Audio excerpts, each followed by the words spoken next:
This piece reflects a critical perspective on the current state of feminism in China.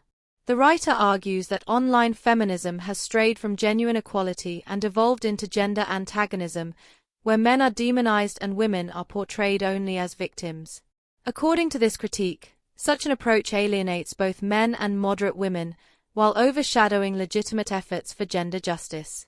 The text raises some valid points. Equality should mean equal rights matched with equal responsibilities, and true feminism must avoid reinforcing old stereotypes, such as expecting men to be sole breadwinners.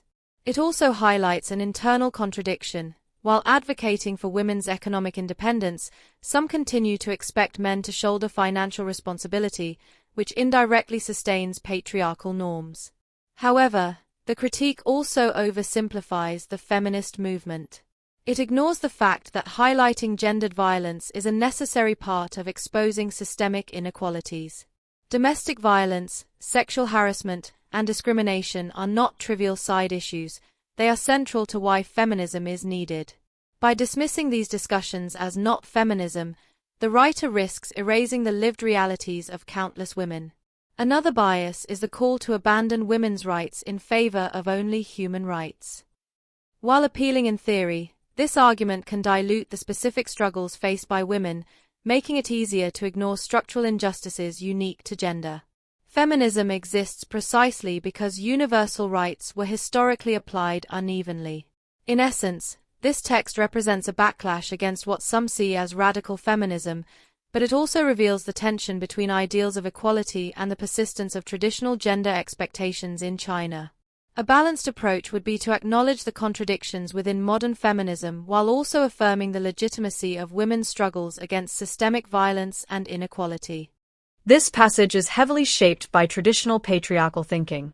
The writer uses historical examples, Tang and Qing dynasties, to argue that women in power bring ruin, then extends this logic to modern marriage and household dynamics, blaming women's leadership for rising divorce rates.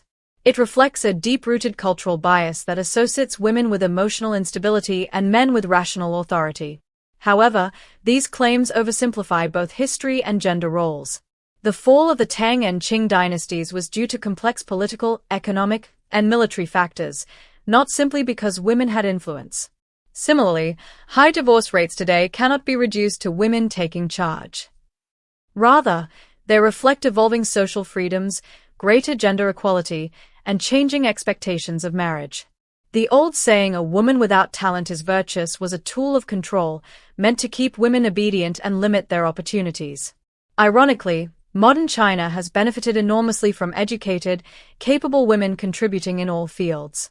That said, the passage does touch on a real concern. When one partner, whether male or female, is overly controlling, relationships suffer. Healthy families depend on balance, communication, and mutual respect. But to claim that women, by nature, are unfit for leadership is not only outdated but also dismisses the many examples of women who have led wisely and successfully. This text reflects a sharp criticism of modern Chinese women from a conservative, traditional perspective. The writer draws a contrast between historical oppression, foot-binding, exclusion from the dinner table, being forced into obedience, and today's growing empowerment, education, independence, greater freedom. However, instead of celebrating progress, the writer claims that women's reputation is declining because some allegedly use equality as an excuse to avoid responsibility, abandon family roles, or even engage in infidelity. The argument contains both truth and bias. It is true that rapid social change often triggers backlash.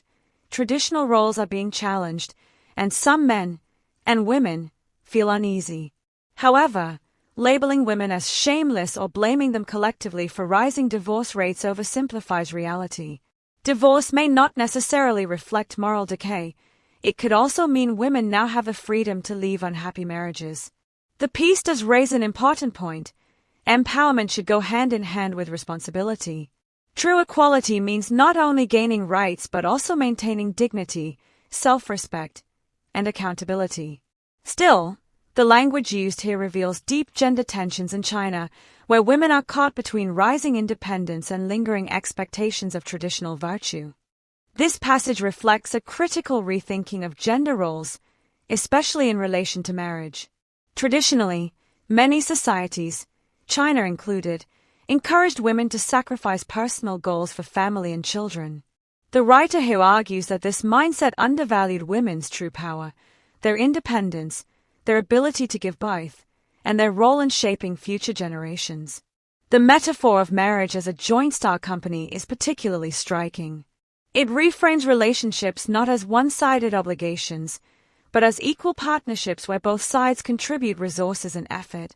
It also acknowledges the reality that sometimes a relationship must be liquidated if it's not working, similar to cutting losses in business. Another powerful point is the emphasis on independent thinking and self-reliance. The writer suggests that respect in a relationship doesn't come from beauty, wealth, or tradition, but from a woman's, or man's, ability to stand strong alone. In this sense, choosing a partner becomes less about romance in the idealized sense and more about forming a sustainable alliance of equals. Overall, the passage blends feminism, pragmatism, and even economic logic into a modern critique of marriage and gender relations. It is not a rejection of marriage, but rather a call for women to enter it with self-awareness, strength, and a sense of partnership rather than sacrifice.